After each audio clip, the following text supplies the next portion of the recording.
Hello मेरे ट्रेडस्टर, कैसे हो आप सब? आई होप आप लोग अच्छे होंगे।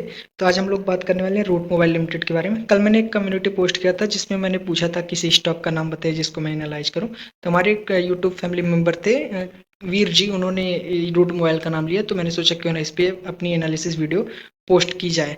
तो अगर आप भी किसी स्टॉक से रिलेटेड कुछ एनालिसिस चाहते हैं तो आप कमेंट में बता सकते हैं और अपना फीडबैक भी दे सकते हैं वीडियो से रिलेटेड, आपका रिस्पांस कैसा है, जिससे मैं आगे क्या इम्प्रूवमेंट करना चाहिए वो मैं कर सकूं आगे। और अगर आपने अभी तक चैनल को सब्सक्राइब नहीं किया तो चैनल को सब्सक्राइब कर सकते हैं। और पर्सनल रूट मोबाइल में अगर देखा जाए तो एक अच्छी खासी मूवमेंट देखने को मिली थी, लेकिन उसके बाद से कंटिन्यूस 2 दिन रेड कैंडल बन के स्टॉक डाउन में आ गया। तो क्या इसमें अपॉर्चुनिटीज निकल के आएगी और क्या क्या लेवल्स रहेंगे इंपॉर्टेंट, इन सब पे अभी बात होगी चार्ट पे। सबसे पहले फंडामेंटल डेटा देखेंगे रूट मोबाइल का और फंडामेंटल एनालिसिस करने की कोशिश करेंगे हम लोग। तो 10,317 करोड़ की मार्केट कैप है अभी इसकी, और 29 के पी पे लगभग स्टॉक ट्रेड कर रहा है, जबकि इंडस्ट्री का पी 33 का है। आरओसी मतलब ठीक ठाक है, ठीक ठाक क्या बढ़िया है, 20% की आरओसी बढ़िया मानी जाएगी। आरओई भी ठीक ठाक है। और प्रमोटर की होल्डिंग में यहाँ पर 58% की ठीक है। और डेट कंपनी पर बहुत कम है, आप देखेंगे 0.2 से कम ही डेट है। और इसका अगर मीडियन भी देखा जाए तो अक्टूबर 2020 में लगभग कंपनी लिस्ट हुई थी, और उसका तब से अभी तक का जो मीडियन पी रहा है वो लगभग 45 कर रहा है। और अभी स्टॉक करंटली 28.6 के पी पे ट्रेड कर रहा है। तो स्टॉक अंडर वैल्यूड नज़र आ सकता है। और अगर इसकी क्वार्टरली रिजल्ट के ऊपर हम लोग नज़र डालें तो आप देखेंगे कि 2021 में 362 करोड़ का जो एक क्वार्टर का सेल्स हो रहा था, वो बढ़ते बढ़ते अभी 1000 करोड़ का लगभग सेल्स पहुंच गया है। और पिछले 3 क्वार्टर से सेम 1000 प्लस का करोड़ का सेल्स इनका जनरेट होकर आ रहा है। मतलब 3 साल में लगभग 3 गुना सेल्स इन्होंने बढ़ा ली है। और ओपीएम इनका थोड़ा सा घटा है, 14% से घट के 12% हो गया है।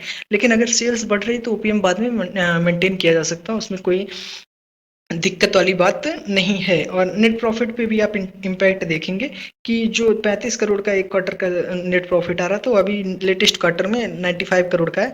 लेकिन ये जो है लास्ट क्वार्टर से कम है और लास्ट ईयर सेम क्वार्टर से भी कम है। लेकिन आगे अगर ओपीएम इम्प्रूव होता है तो ये आपको बढ़ता हुआ नजर आएगा, क्योंकि सेल्स इंक्रीजिंग ऑर्डर में है। तो उसके बाद अगर ओपीएम मेंटेन हो गया जैसे 14% था, तो आपको सेल्स चूंकि ग्रो करेगी तो नेट प्रॉफिट भी ग्रो कर जाएगा, ठीक है।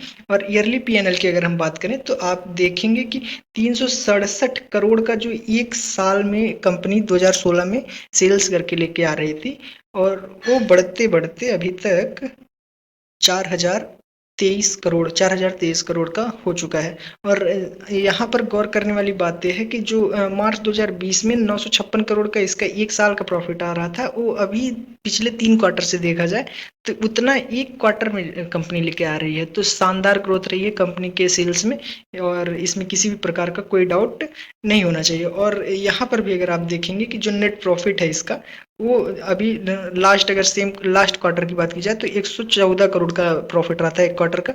और जो 2021 का पूरे साल का प्रॉफिट था वो 133 करोड़ का था। तो कहीं से भी ना ही प्रॉफिट में दिक्कत है ना ही सेल्स में दिक्कत है। और हाईएस्ट ईयर प्रॉफिट अभी लेटेस्ट ईयर का है मार्च 2024 का 389 करोड़, और हाईएस्ट एवर सेल्स भी रही है 4023 करोड़ की एक साल में। तो फंडामेंटली कहीं से कोई दिक्कत नहीं है। अगर इन्वेस्टर्स की बात कर लें हम, तो इसमें भी आप देखेंगे कि जो प्रमोटर की होल्डिंग है लगभग 58% के है। और यहाँ पर जो एक निगेटिव पॉइंट आपको नजर आएगा कि एफआईआईज ने लास्ट क्वार्टर मतलब दिसंबर 2023 से मार्च 2024 में लगभग 5% की होल्डिंग कम की है, 5.5% की होल्डिंग कम की है। और यहाँ पर रिटेल पब्लिक की होल्डिंग बढ़ी है। लेकिन अगर आप ध्यान से देखेंगे, गौर करेंगे यहाँ पर, तो जो रिटेल पब्लिक में है तो 4.5% लगभग Rajasthan global securities private limited का इसमें स्टेक रहा है, जो कि अभी मार्च 2024 में ही इन्होंने एंट्री लिया। मीन्स एफआईआईज ने सेल किया और एचएनआईज ने उसको बाई कर लिया। तो अगर इस 4% को निकाल दिया जाए तो लगभग लगभग वही 16% के आसपास पब्लिक की होल्डिंग निकल के आएगी, और 84% लगभग स्ट्रॉन्ग हैंड में निकल के आएगा। सो फंडामेंटली कोई दिक्कत नहीं है। अब टेक्निकल एनालिसिस करेंगे और देखेंगे इसमें क्या क्या लेवल्स इंपॉर्टेंट रहने वाले हैं और क्या अपॉर्चुनिटीज निकल के आती हैं। Just wait a minute. Yes, हमने चार्ट ओपन कर लिया रूट मोबाइल का। तो रूट मोबाइल के चार्ट में एक इंटरेस्टिंग चीज़ जो रही है, जो मैं बता रहा था कि परसों इसमें अप मूवमेंट अच्छी खासी देखने को मिली, लगभग 14% की अप मूवमेंट रही है। और उसके बाद लगा कि कुछ स्टॉक अच्छा करेगा, लेकिन नेक्स्ट डे जो है फिर से एक रेड कैंडल के साथ स्टॉक क्लोज हुआ और आज भी लगभग 2% डाउन चला गया स्टॉक, मीन्स सस्टेन नहीं कर पाया। और जो मैंने लेवल्स पहले से कुछ ड्रॉ करके रखे हैं ताकि आपका समय बच सके, और कुछ पैटर्न भी यहाँ पर मैंने ड्रॉ करके रखा है।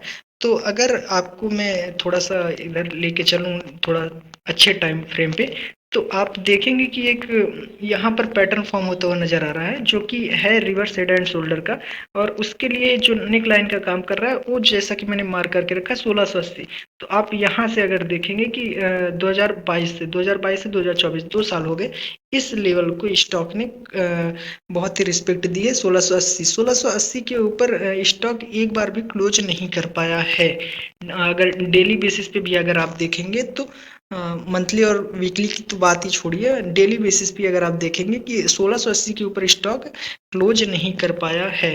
मैं आपको बार बार यहाँ पर जूम करके दिखा रहा हूँ कि 1680 इंपॉर्टेंट लेवल क्यों है। बार बार यहाँ पर रेजिस्टेंस फेस हुआ, यहाँ पर एक ग्रीन कैंडल बनी थी लेकिन क्लोजिंग कितने पे हुई थी, 1679 रुपये 15 पैसे पे। तो क्लोजिंग तब भी नहीं हो पाई, और कल मतलब परसों जो हुआ था 14% का मूवमेंट, तो 1680 के ऊपर क्लोजिंग हुई। अगर इसके ऊपर जो हाई के ऊपर था स्टॉक सस्टेन कर जाता, मतलब एक बार और क्लोजिंग दे देता, तो एक बार के लिए ब्रेकआउट कंफर्म हो जाता और स्टॉक पे तेजी के चांसेस बन सकते थे। लेकिन ये पूरी तरीके से अभी फेक ब्रेकआउट लग रहा है स्टॉक का। लेकिन क्योंकि स्टॉक के जो हाई बना था परसों, उसके ऊपर स्टॉक ने क्लोजिंग नहीं दी, और जो 1680 का इंपॉर्टेंट लेवल था जिसको ब्रेक करके ऊपर की ओर गया था, वहां पर सपोर्ट लेके अगर मान लो थोड़ा दिन कंसोलिडेट भी करता तो भी एक बार चांस बनते थे कि यहाँ से ऊपर जाएगा। लेकिन उस लेवल को भी ब्रेक करके नीचे की ओर आ गया, तो यहाँ से क्लियरली ऐसा लग रहा है मुझे कि मतलब ये फेक ब्रेकआउट था और यहाँ केवल रिटेलर्स फंसे होंगे, और उससे ज़्यादा कुछ नहीं हुआ होगा। तो एक लेवल जो है 1680, उसके ऊपर अगर ब्रेकआउट कंफर्म होता है तो हमारा एक ट्रेड बनता है किस पैटर्न के बेस पे, reverse head and shoulder pattern के बेस पे। और उसका अगर टारगेट देखा जाए टेक्निकल टारगेट, तो मैं आपको ड्रॉ करके बताऊं कि उसका टेक्निकल टारगेट कितना आएगा लगभग। जस्ट मैं प्राइस रेंज यहाँ पर सिलेक्ट कर लूँ, और ये 1680 के लेवल तक जाएगा। उसके बाद इसको उठा के हम रखेंगे 1680 के लेवल पे। तो अगर मैं रफली आपको बताऊं तो लगभग 2288 का टेक्निकल टारगेट निकल के आता है, मीन्स लगभग 2290 के आसपास आप समझ सकते हैं।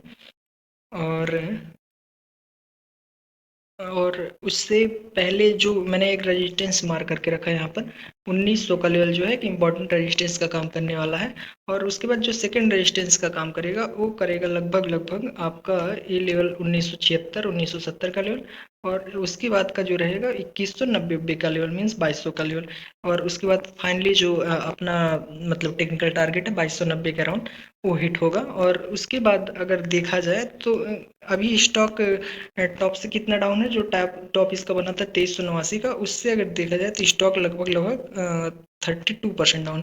और अगर जनरल से अंडरस्टैंडिंग के बेस पे हम यहाँ पर ट्रेड लेते हैं कि स्टॉक का फंडामेंटल कोई बहुत ज़्यादा इशू नहीं है, कंटिन्यूस ग्रोइंग फेस में है स्टॉक का, जो फंडामेंटल डेटा है सेल्स भी ग्रोइंग है और प्रॉफिट भी ग्रोइंग है। सो अगर यहाँ से life time high achieve stock करता है फिर से, जो कि करेगा आने वाले 1 साल में 1.5 साल में करेगा, और लगभग 45% का गेन होगा। या हालांकि मेरी किसी भी तरीके की रिकमेंडेशन नहीं है, लेकिन स्टॉक का फंडामेंटल डेटा ठीक है। और लगभग 2022 में इसका हाई बना था, शायद मैं एग्जैक्ट बताऊँ आपको 2021 में, अक्टूबर 2021 में, तब से स्टॉक ने ऊपर की ओर मतलब लाइफ टाइम हाई के ऊपर की तरफ मुड़ के भी नहीं देखा। और हमेशा से फाइनेंशियल्स में उसके इम्प्रूवमेंट नज़र आया है, मतलब पिछले क्वार्टर से नेक्स्ट क्वार्टर में हमेशा से सेल्स ग्रोइंग रही है और नेट प्रॉफिट भी ग्रोइंग रहा है। 2021 के बाद भी आप जाकर चेक कर सकते हैं, तो नेट प्रॉफिट भी ग्रो किया है, सेल्स भी ग्रो की है, तो स्टॉक प्राइस भी ग्रो करना चाहिए। और अभी लंबे समय से कंसोलिडेशन में है अभी तक स्टॉक, तो कहीं ना कहीं प्राइस करेक्शन भी हो गया है और टाइम वाइज करेक्शन हो सकता है थोड़ा सा बाकी।